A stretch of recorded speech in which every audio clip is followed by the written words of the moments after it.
Welcome, everybody. This is another episode of We Are M&R, and I'm talking with Michael and Scott here from Elite Inc. You guys want to go ahead and tell us about your company, tell us about yourselves and your location. So my name's Scott. I'm one of the owners of Elite Inc. We are located in Davenport, Iowa. Been in business for a little over 5 years now. We offer screen printing, embroidery, and promotional products.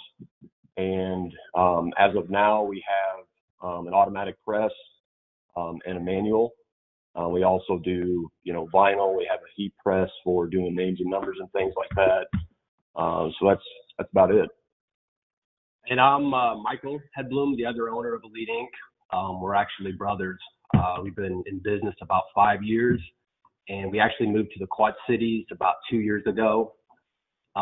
So basically, we have customers both in the Quad Cities and the Galesburg, Knoxville area. That's kind of where we grew up. So I was looking at your Instagram and I saw quite a bit of local flavor, a lot of school stuff, some pretty exciting stuff. Is that how you guys got started? Do you guys get started working with the schools, local organizations, or how does that? What's your origin story like? We actually started this business, like I said, about 5 years ago. I was actually got it started working in manufacturing, got a job with John Deere about 7 years ago. Long story short, I worked there for about 3 years and was laid off twice. So after the second time, I kind of figured it was time to kind of take my future in my own hands. Scott and I have been playing basketball for a long time. I don't want to put an age on it. So we've been around tournaments, camps, all kinds of different things. And every time we went, you would see custom jerseys. You'd see everybody kind of have their own swag and apparel. So kind of a light bulb went off. It just kind of seemed the thing to do. So we kind of just jumped in, both feet, and had a lot of learning mistakes along the way. But here we are. Was there a moment where you guys kind of knew you were going to do this full time? Did you start out part time at first, or was it you guys just dove in 100%? So we kind of have an interesting timeline. Like Michael said, we've both been kind of in and out of running the business full time. We both had side gigs, I guess you'd call them, full time jobs, and then we were just kind of working at the shop, as a second shift. But recently, we are actually both now full time with Elite Inc. We do not have a regular job. We're dedicating 110% of our time to the business right now. So it's been working well so far, and like I said, it's a lot better knowing that we have a lot more time to run the business. So that's a lot of people's stories, right? They start as a sideline, and one of my friends he was a firefighter, so he had was like 4 days on, 3 days off, or he would have a situation like that. But it makes it hard though, because you end up printing till midnight or 2 in the morning. Sometimes you get big orders. I'm sure you guys have done that. It's like if you're trying to when you're getting started, there's a lot of stuff like that where it's difficult. I would say that's probably one of the more common things, is that you try to figure out, how do I transition? But that's exciting that you guys are able to put full time into it, because that makes a huge difference. What's just to get through it? I mean, a lot of people are coming out of this thing. What's it been like for you guys where you're at, like in the location, the last 6 weeks or whatnot? We're actually located in Illinois, is only 5 minutes away from us, so kind of night and day difference as far as what we were allowed to do versus what Illinois was allowed to do. We've been coming in here today, wearing we've been wearing masks and gloves. We did a lot of handling of face masks. But yeah, we've been coming in here pretty much every day and just keeping an eye on how things are changing. We have done a lot of contract work for shops that are not able to produce anything and go to the shop. So that's kind of win-win for both parties. We're getting their work done, and it's keeping us busy.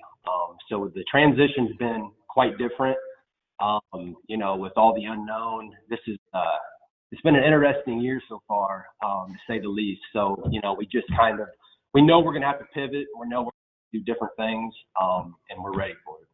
And another thing, just to add to that, is something that and I don't know if you've seen this. You mentioned that you've seen our Instagram, but kind of, pivoting in another direction of what we're used to. We actually just got done with a campaign called Hearts for Heroes, and we just kind of, long story short, we had two different designs. We were printing these shirts. We had an online store, and with every purchase, with every T-shirt, we would also include a free Bella Canvas face mask.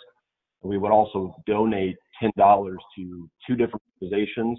One of those was No Kid Hungry, which is a nationwide, organization that feeds kids. I mean, in this time that, all the schools are closed, there's millions of children going without food. So that was a really good organization to, be able to donate to. And the other one was a local healthcare organization. So, that money could be going towards all kinds of different things. And we ended with just under 500 shirts sold.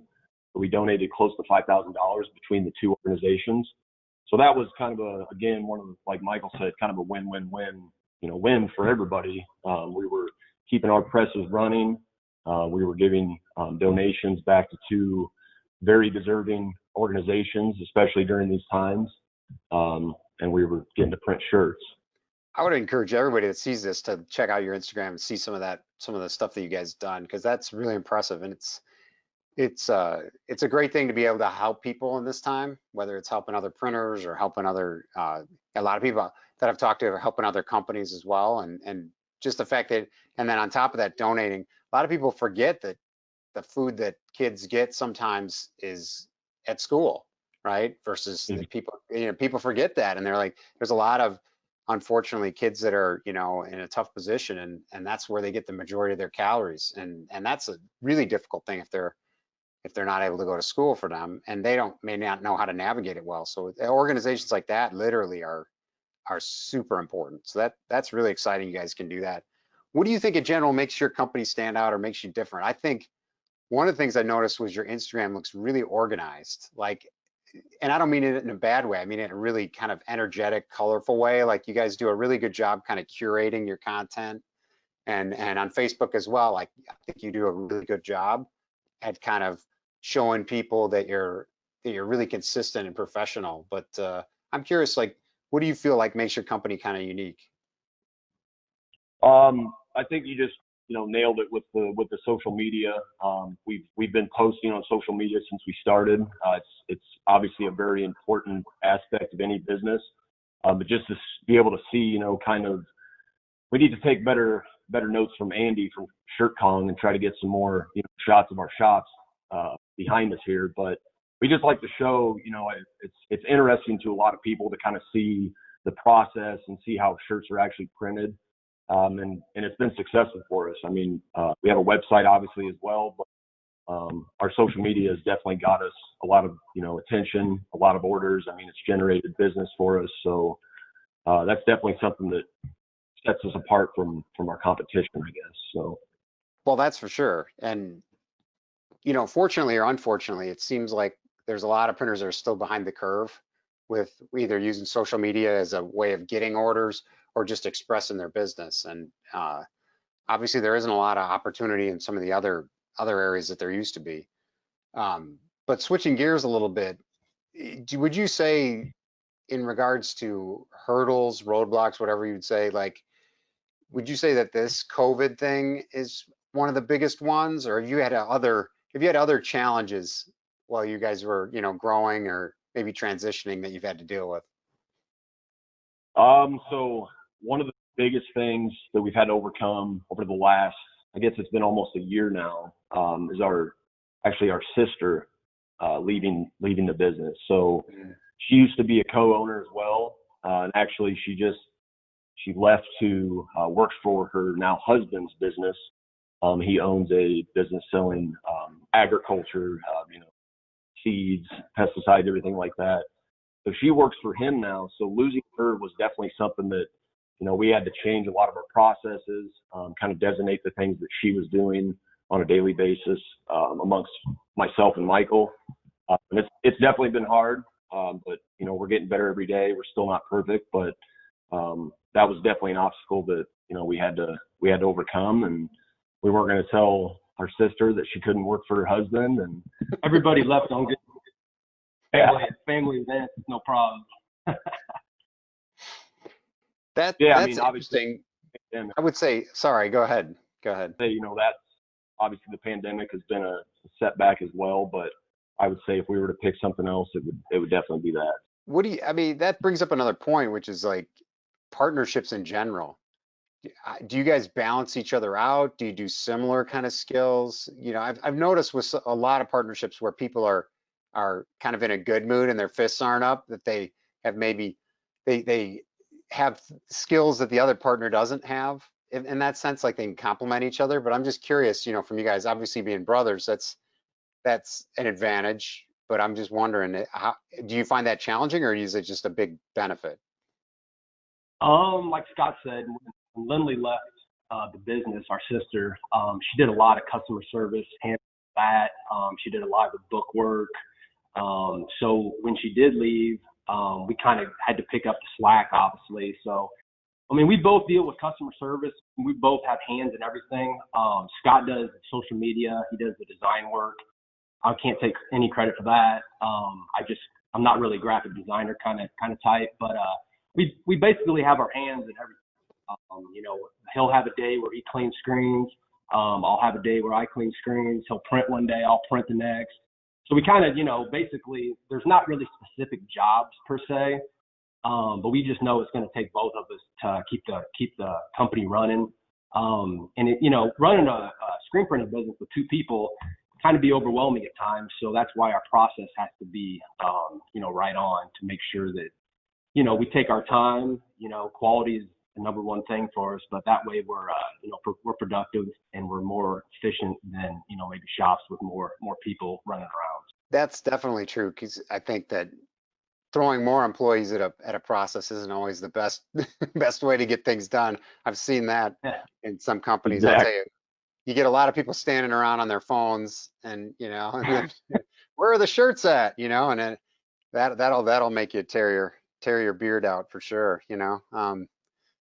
I would say, in regards to tips or different things, what do you think? What's something in particular that you guys feel that you've done right, as far as you've noticed maybe versus other printers? There might be something that pops into your head that you notice. Is there something that you can think of? If you're a screen printer, just starting out, my best advice to give you is find businesses that are very, very high above you. They've been in the game for 5, 10, 15, 20 years.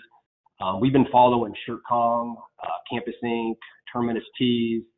All three of them do a very, very good job of, A to Z process. Their social media, the process they do, their machines, everything is top notch.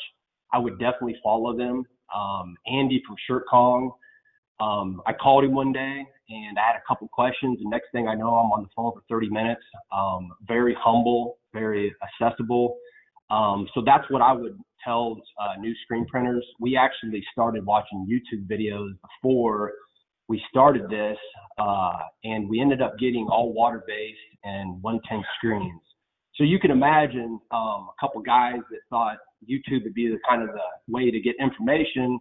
We didn't know how to cure water-based, so it was kind of a learning process in the starting out that we should have been running plastisol, because obviously water-based is kind of a different animal and you need a lot of different equipment for that. So that would be my advice to new screen printers in the business. And kind of add to that, something else, we don't want to leave barrel makers out. Barrel maker printing in Chicago, definitely something that we would recommend is, Ryonet, they have awesome classes that they host, all around the United States. I believe Barrel Maker is still doing those. And me and Michael went to one of their classes almost 6 years ago now, just before we kind of, we didn't even have our equipment bought yet. So that was kind of the, where we really got our hands, into the processes instead of just watching the videos and things like that. So that's definitely something, else that anybody starting out, you got to get your hands dirty. I mean, you got to experience it. Watching videos and trying to read things, I mean, it's great, but it only does so much. So, getting out there in those classes, it can definitely be beneficial.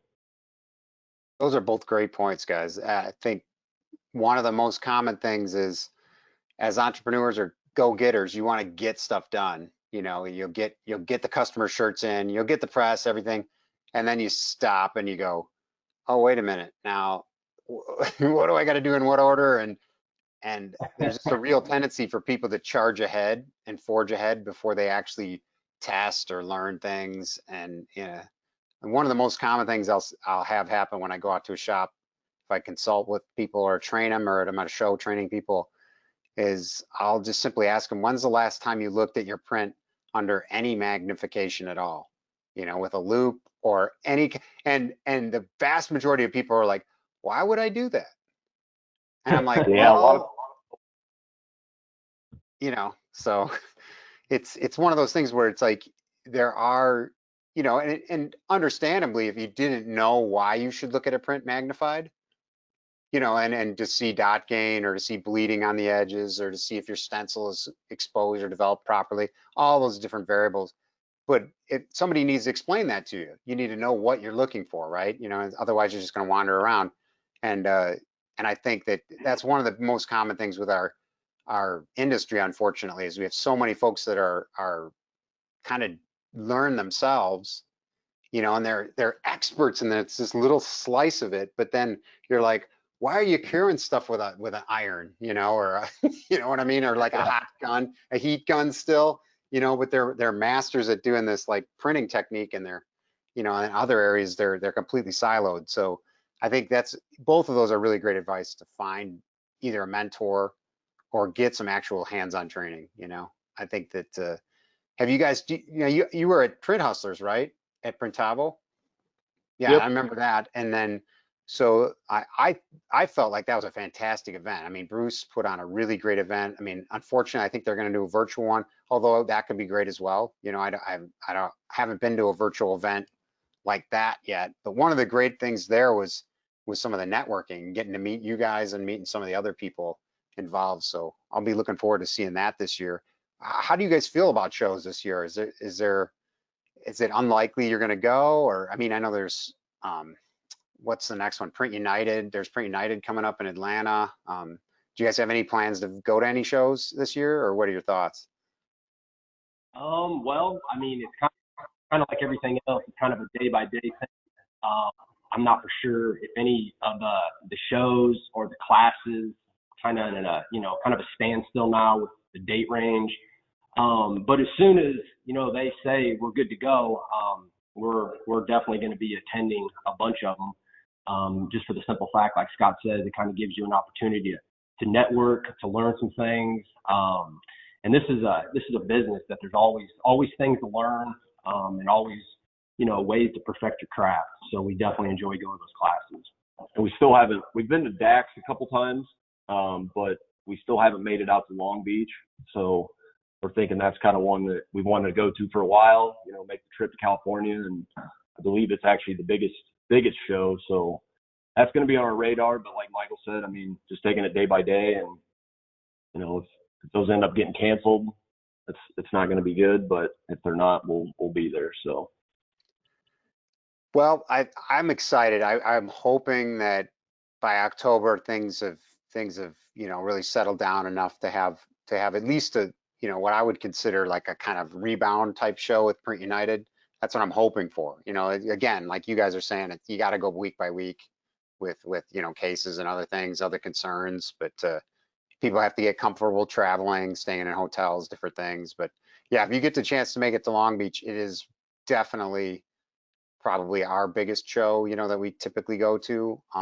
Print United obviously being a close second, but Long Beach last year, or I think of it as last year, but it was this year, January. It seems like 2 years ago, 3 years ago, with all this stuff going on. But I'd highly recommend that, if not for anything, just from networking standpoint, because that's where I met Andy from ShirtCon personally, and some of the other people like Dylan or Grizzly Wheeler. We got a lot of Blue Crew people coming to the show, so that'll be exciting. I'm going to try to do maybe even a Blue Crew meet up, where we all can meet up and kind of swap stories and stuff. I think that'd be a lot of fun. So I want to Yeah. be respectful of your guys' time. One thing I was going to ask you is, just a real quick recap on social media and maybe merch stores. Do you guys do any work with online merch stores as far as social media? What are your thoughts on that? Yeah, we actually, well, we do use Printavo. So we do a lot of merch stores, which has helped out, great for us. We do deal with a lot of schools. So now instead of, a teacher or a coach handing out a bunch of physical order forms, collecting the money, sometimes it's cash, sometimes it's checks that are made out to the wrong people. So now this kind of gives us an opportunity that the kids or whoever can actually order directly online. We get paid right then. And that way it's kind of, instead of waiting for the money, we have it. And then we keep it open for 2 weeks, close it down, and then print everything. So basically for the person that's organizing it, it makes it a lot easier for them too. So it's good for us and it's good for them. So it's been a definite positive thing for us. That's a big deal for a lot of mid-size and even bigger screen printers to be able to start to work in the digital space and actually take orders. And as you said, like get the money first, right? So you're not waiting on, because sometimes with schools, as you know, there's a long PO Oh yeah. process that and then they're like, oh yeah, the athletic director forgot, they went on vacation and they didn't put the PO in, and then you're waiting another, Yeah. 2 weeks or whatever. Not that that would ever happen to you, but yeah, for sure, Net, right? you know what I mean? Oh, 100%. Well, you mentioned that, other shops that maybe are a little bit restricted have been reaching out to you. What's the best way for somebody to reach out to you guys? Maybe chat with you, or, request some help if they need it, that sort of thing. What's the best way to get a hold of you guys? I would say, the best way is actually probably email. We do have a phone, but with me and Michael being here, if we're running the press, it's not always the easiest to get to. But I would say email, which is just eliteinkprinting@gmail.com. Phone is good too, 563-424-5161. And again, social media. I mean, that's always a big one, and it's an easy way to connect pretty much instantly. So anyway, anybody want to reach out? Like Michael said, we've been doing some contract printing work. We're definitely open to taking more of that on. It's kind of another category that we've had to pivot into because of the pandemic. But so far it's been great for us. So if there's any shops out there that need any contract printing work done, let us know. Well, you guys do great work. I mean, your printing is top notch. And I don't always say that because I've seen a lot of shops, and your stuff is really clean and it's really well done. It's really well printed. It's accurate. The colors are bright. So yeah, I mean, I definitely think if somebody needs some help, they should look to you guys, because I can tell the quality even just, from looking at the images, but it's indicative, and I could tell you when you guys were at the shop, or when you were at Printavo's event, you guys were all branded up and represented, and it's like, okay, here's the guys that know how to do branding well, because it shows, right? And you walk around when you're proud of your company and you wear it. I know a lot of companies don't, I guess, own that, when we used to run a martial arts school, that was one of our mantras, was it was like ABP, always be promoting, right? But and it can get over the top, but if you do the right amount, or you don't want to be wearing 37 pieces of bling or whatever they say, but if you have the right amount, right, you have the right branding and the professional impression, I think you guys really got that down. So yeah, I'd encourage anybody to reach out to you guys, and Thank you. thanks a lot for your time, guys. All right, and I look forward to seeing you soon. Hey, we want to end this real quick. We want to just thank M&R team. We've had our press and our dryer for about 3 or 4 months, and from the install to the customer service has been top notch. We actually had a bowl blowout on our flash dryer. I think I called about 3:30 in the afternoon, and we had it the next day. So right there, timing is everything in this business. And when something's down like that, it's needed to get as quick as possible, and M&R came through, and we appreciate that, and we want to thank you for that. You're welcome. Thanks, guys. Well, I appreciate it, and I look forward to talking to you guys. Thanks a lot for your time today. Thank you. Yep. You have All a good one, Thomas.